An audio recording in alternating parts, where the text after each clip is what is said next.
In today's session, we are going to cover some Financial Action Task Force updates, focusing on the FATF Black and Grey list. For those keen to understand the evolution and impact of this list on the global financial security, you are in the right place.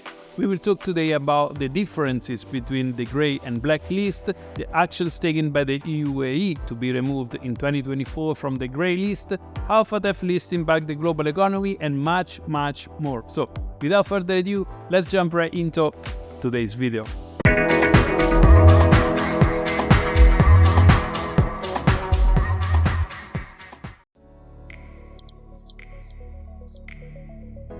The Financial Action Task Force, or FATF, established in 1989, is an intergovernmental body that formulates international standards to combat money laundering and terrorist finance.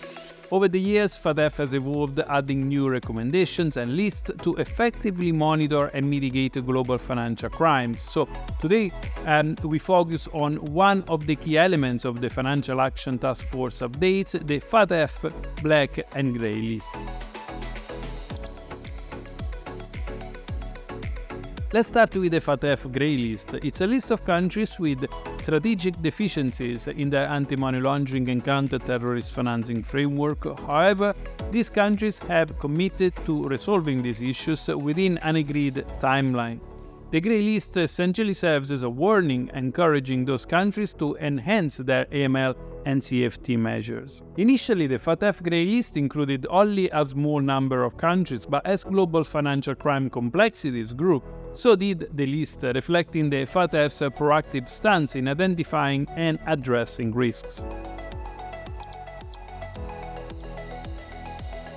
Next, the FATF Black list, or the high-risk jurisdiction subject to a call for actions. This list includes countries that pose a significant threat due to major deficiencies in AML-CFT regimes.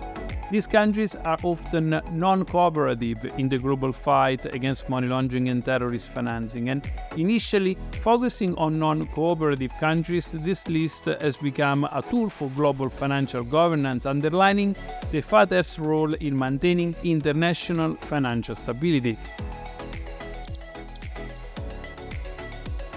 So the distinction between the grey and black list lies in the level of risk and cooperation.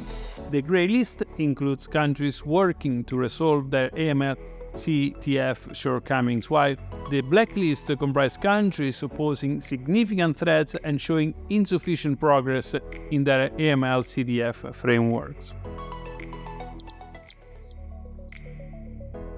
Improving a country AML-CFT framework is a multifaceted process. It starts with comprehensive legislation that aligns with international standards, can be followed by effective implementation and enforcement, and countries must establish robust financial intelligence units also to analyze suspicious financial activities. Strengthening international cooperation for information sharing and mutual legal assistance is also very crucial. And regular monitoring and updates of AML-CFT measures ensure that countries stay ahead of emerging financial crime trends. These steps are vital for countries to move off the FATF list and demonstrate their commitment to global financial security. Regarding the latest Financial Action Task Force updates, there have been notable changes. A prime example is the United Arab Emirates, which was posed for removal from the grey list in early 2024. The UAE's significant efforts in enhancing its AML-CFT framework included improving legal regulations, bolstering its financial intelligence operations, and demonstrating effective international cooperation. This case exemplifies the dynamic nature of the FATF list and the ongoing global efforts in combating financial crimes. This recent Financial Action Task Force updates about the removal of the UAE from the grey list brings me to highlight the global impact of the FATF list. Countries on this list face challenges in accessing the global financial market and often see reduced foreign investment. This is of course negative for the economy of those countries that are included in FATF list. However, on the other hand, the FATF efforts also highlight the positive global collaboration against financial crime. So, in my view, the dynamic nature of this list reflects quite well the ongoing global commitment to enhancing financial transparency and integrity. So, to wrap up, I would say that the FATF Black and Grey list are more than just a regulatory tool. They symbolize the international community's concerted effort to safeguard the global financial system. By understanding and following the Financial Action Task Force updates, countries, institutions, and individuals can contribute to a more secure financial world for everyone.